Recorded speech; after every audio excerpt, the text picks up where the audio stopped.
Hello दोस्तों, नमस्कार। आज मैं आपको जेरेनियम के प्लांट दिखा रही हूँ।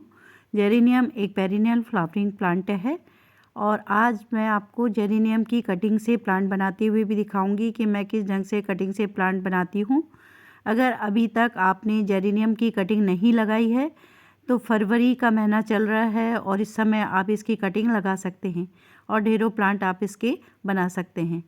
बहुत ही आसानी से इसकी कटिंग लग जाती है। जेरेनियम की केयर हम कैसे करें, अधिक से अधिक इससे फ्लावरिंग कैसे लें और कौन सा फर्टिलाइज़र मैं अपने पौधों में देती हूँ, ये सब बातें आपसे साझा करूँगी दोस्तों। चलिए जानते हैं जेरेनियम के फ्लावर प्लांट के बारे में। मैं शांति जोशी श्यामा गार्डनिंग में आपका स्वागत करती हूँ। जेरेनियम एक पेरिनियल फ्लावरिंग प्लांट है। इसके जो फूल होते हैं ये गुच्छों में फूल आते हैं, बंच में फ्लावरिंग होती है और ये काफ़ी दिनों तक बंच में बने रहते हैं। अगर आप इनके बीज बनाना चाहते हैं तो फूलों को यूं ही रहने दें और जब फूल सूखने लगें तो आप कट करके रख लें। और अगर आप फूल बीज नहीं बनाना चाहते हैं तो इनके फूल सूख जाने के बाद हम इनको कट करते रहें, जिससे नई नई ब्रांच आएगी और नई आपकी स्टेम निकलेगी और उससे फ्लावरिंग ज़्यादा होगी और आपका प्लांट भी घना होगा। इस समय फरवरी का महीना चल रहा है और इस समय प्लांट की काफ़ी अच्छी ग्रोथ होती है, तो इस समय आप इसमें गुड़ाई करके फर्टिलाइज़र दें। मैं सारे पौधों में अभी इस समय दे रही हूँ लिक्विड फर्टिलाइज़र और ये है मस्टर्ड केक फर्टिलाइज़र मैं पौधों में दे रही हूँ। इसमें नीम की खली भी गुड़ाई के समय आप अवश्य मिलाएं, जिससे फंगस का अटैक भी आपके पौधों में ना हो। ओवर वाटरिंग प्लांट के लिए हानिकारक है। ये प्लांट पानी की ज़्यादा आवश्यकता इसको नहीं होती है। ये सर्दियों के इलाके में बहुत ही ज़्यादा फ्लावरिंग करता है। जब जहाँ सर्दियाँ ज़्यादा होती है, लंबे समय तक होती हैं, तो ये वहाँ बहुत अच्छी फ्लावरिंग करता है और हमेशा फ्लावरिंग करते रहता है। तो इस समय काफ़ी सर्दियाँ पड़ रही हैं और ये फ्लावरिंग करने के लिए बिल्कुल तैयार है। और मेरे ये जो पौधे हैं ये पुराने पौधे हैं, मेरे पिछले साल के पौधे हैं और इसमें हमेशा फ्लावरिंग होती है। मैं हर साल इनको बचा के रख लेती हूँ। इस साल भी मैंने कटिंग से जो पौधे लगाए हैं वो मैं आपको दिखाऊंगी और समय समय पर इनकी सफाई करते रहें। इनके सूखे हुए फूल, सूखी हुई पत्तियाँ, इनको आप हटाते रहें और गुड़ाई इनकी करते रहें। गुड़ाई करने से इसमें ऑक्सीजन पौधों को मिलती है। गुड़ाई से मिट्टी हल्की हो जाती है, जिससे पौधों की ग्रोथ अच्छी होती है। और समय समय पर आप इसमें गोबर की खाद या जो सूखी हुई खाद, जो मस्टर्ड केक फर्टिलाइज़र है, वो आप लिक्विड फॉर्म में देते रहें और इस ढंग से आप सूखे हुए फूलों को हटाते रहें। ये बीज और कटिंग दोनों से ही लगाया जाता है। मैं इसकी कटिंग से प्लांट बनाते हुए आप लोगों को दिखाऊंगी और मैं अब आपको दिखा रही हूँ। ये मेरे कटिंग से बने हुए प्लांट हैं।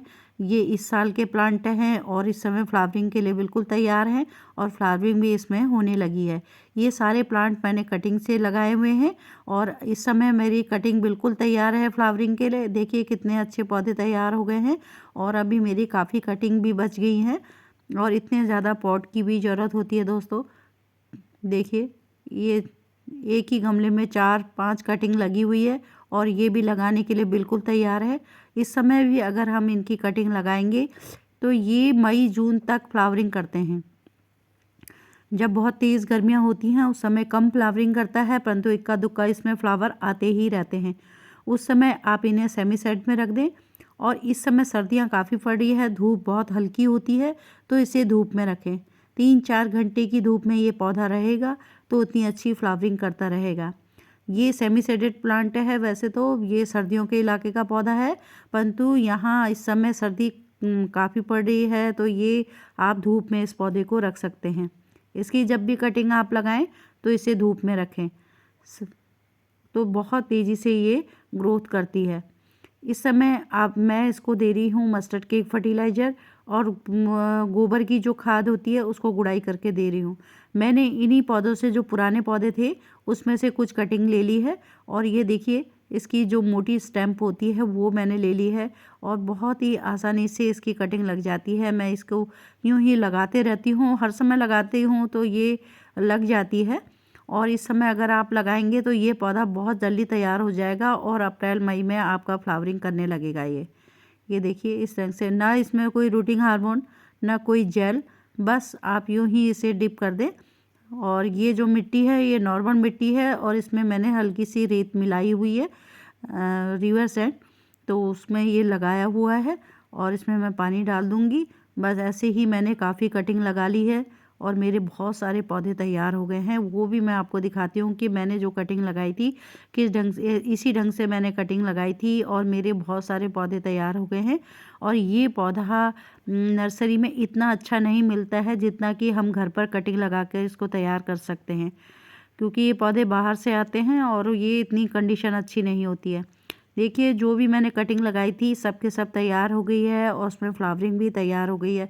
देखिए फ्लावरिंग भी कर रहा है और फ्लावरिंग कर रहा है तो कटिंग बिल्कुल मेरी तैयार है। मैं आपको निकाल कर दिखाती हूँ कि किस ढंग से इसकी कटिंग लग गई है। देखिए कितने अच्छे पौधे बनकर तैयार हो गए हैं और लग नहीं रहा है कि कटिंग से पौधे तैयार किए होंगे। और सारे के सारे पौधे मेरे तैयार हो गए हैं। मैं आपको निकाल कर दिखाती हूँ और इसमें फ्लावरिंग भी शुरू हो गई है। देखिए कितना सुंदर दिखाई दे रहा है। इस ढंग से मैं काफ़ी पौधे घर पर ही बना लेती हूँ। मैं ऐसे नर्सरी से नहीं लाती हूँ। एक बार पहले पौधे लाए थे, उसके बाद फिर नर्सरी से मैंने ये पौधा नहीं ख़रीदा है। कई साल हो गए हैं और इसी ढंग से मैं हर साल कुछ ना कुछ पौधे बना ही लेती हूँ, तो मेरे पास काफ़ी पौधे हो गए हैं। देखिए सारी के सारे पौधे तैयार हो गए। इस गमले में करीब 7 से 8 पौधे हैं और ये सब के सब लग गए हैं। ये देखिए इतने सारे पौधे तैयार हो गए हैं और पौधों की कंडीशन देखिए, सारी के सारे पौधे इतनी रूट डेवलप हो गई है। ये 15 से 20 दिन में इसकी रूट निकल आती है। आप इस समय लगाएंगे तो आपका पौधा बिल्कुल तैयार, जल्दी से तैयार हो जाएगा और आपका अप्रैल में फ्लावरिंग करेगा। ये देखिए मार्च अप्रैल में आपका पौधा काफ़ी अच्छा हो जाएगा और फ्लावरिंग के लिए बिल्कुल तैयार हो जाएगा और जून तक आपका पौधा बिल्कुल तैयार हो जाएगा। आप इसे फिर अगले सीज़न के लिए बचा कर रख सकते हैं। और मिट्टी देखिए कितनी भुरभुरी और हल्की मिट्टी इसको चाहिए, जिससे कि जितनी हल्की मिट्टी होगी उतनी रूट डेवलप होगी। तो इसमें मैंने मिलाई है 40% गार्डन सॉइल, 30% सैंड और 30% कंपोस्ट मिलाकर मिट्टी तैयार की है। और मैं सारी मिट्टी एक साथ ही तैयार कर लेती हूँ। देखिए मैं आज मिट्टी भी तैयार कर रही हूँ, तो सारी मिट्टी एक साथ तैयार करके रख लेती हूँ और समय समय पर आप कटिंग लगाते रहती हूँ, पौधे लगाते रहती हूँ, तो बार बार मिट्टी बनाने की ज़रूरत नहीं होती है। एक बार ढेर सारी मिट्टी बनाकर रख लेती हूँ। इस ढंग से हम सारे पौधे लगा देंगे। जहाँ तक सनलाइट की बात है इस पौधे के लिए, तो अभी तो आप इसे धूप में रखें। कटिंग भी लगाएंगे तो आप धूप में रखें और गर्मियों में इसे सेमी सेट में रखें। बरसात से बचा के रखेंगे तो आपका पौधा कभी ख़राब नहीं होगा। अत्यधिक पानी की अधिकता से ये पौधे मरते हैं। पौधे अगर आपने पानी ज़्यादा डाला तो ये गल जाते हैं, बहुत जल्दी गल जाते हैं। इनको पानी से बचाना पड़ता है। इनको ज़्यादा पानी की ज़रूरत नहीं है, तो आप इसे लगाएं और पानी देखकर ही, चेक करने के बाद ही आप इसमें पानी दें कि जब ऊपर की सतह बिल्कुल सूख जाए, 2-3 इंच तक मिट्टी बिल्कुल सूख जाए, तो तभी ही इसमें पानी डालें, अन्यथा इसमें पानी न डालें। सर्दियों में इतनी जल्दी जल्दी पानी डालने की भी ज़रूरत नहीं होती है, मॉइस्चर काफ़ी रहता है, तो इस समय पानी भी आप देखकर ही डालें। देखिए इतने सारे पौधे तैयार हो गए हैं और सारे पौधे मेरे फ्री में तैयार हो गए। और इस ढंग से ही आप मिट्टी बनाएं, समय समय पर इसे गुड़ाई करके नीम की खली भी आप डालें। जब मैं मस्टर्ड केक फर्टिलाइज़र बनाती हूँ तो उसमें थोड़ा सा नीम की खली भी मिला लेती हूँ और 48 घंटे के बाद डिप करने के बाद फिर उसको पतला बना के इसमें देते रहती हूँ, तो उससे बहुत अच्छी ग्रोथ होती है। देखिए मिट्टी कितनी हल्की है, एकदम भुरभुरी मिट्टी है। तो इस ढंग से ही आप मिट्टी तैयार करें तो आपका पौधा कभी ख़राब नहीं होगा और ये लंबे समय तक बना रहेगा। और देखिए कटिंग देखिए कितनी जल्दी, कितनी ज़्यादा हो गई और मैं इसी ढंग से सारे पौधे लगा लेती हूँ। और मैंने पहले भी आपको दिखाया था और अभी भी मैं आपको दिखा रही हूँ कि इस ढंग से मैं पौधे तैयार करती हूँ और आप भी इस ढंग से पौधे तैयार करके काफ़ी पौधे बना सकते हैं। इसको आप जब गर्मियाँ आएंगी तो इसको आप इसे ऐसी जगह पर रखें जहाँ इसमें हल्की धूप भी मिले और छनकर धूप मिले और डायरेक्ट सनलाइट में पौधा झुलस जाता है और बरसात में भी ख़राब हो जाता है। इसे ज़्यादा केयर की ज़रूरत नहीं है, केवल पानी से बचाना है इसे, पानी ज़्यादा इसको नहीं चाहिए। देखिए कितने सारे हैं पौधे मेरे, बहुत सारे, करीब 20-25 पौधे मेरे तैयार हो गए हैं। ये देखिए और ये पौधा यहाँ 50 रुपीज़ 60 100 ऐसे मिलता है। अलग अलग नर्सरी में अलग अलग प्रकार के रेट हैं। हर नर्सरी में अलग अलग रेट से पौधा मिलता है। कितने अच्छे पौधे तैयार हो गए। इस ढंग से आप भी कटिंग लगाकर जेरेनियम की पौधे बना सकते हैं और लंबे समय तक ये फ्लावरिंग करता रहता है। देखने में बहुत ज़्यादा खूबसूरत दिखाई देता है और कई कलर वैरायटी में ये प्लांट मिलते हैं। मनचाहा कलर आप लाकर लगा सकते हैं। देखिए, और समय समय पर मैं अपने पौधों में नीम ऑयल का स्प्रे करते रहती हूँ। देखिए कितना सुंदर दिखाई दे रहा है। इस ढंग से आप भी जेरेनियम की कटिंग लगा के काफ़ी प्लांट बना सकते हैं। फरवरी में आप इसकी कटिंग लगाएंगे, बहुत तेज़ी से हो जाती है। इस समय पौधों की ग्रोथ बहुत तेज़ी से होती है और इस समय ये एकदम नई पत्तियां निकालने लगता है और फ्लावरिंग भी कर रहा है। तो इस समय इसका ग्रोथ पीरियड है, तो आप इसकी कटिंग लगा लें। अभी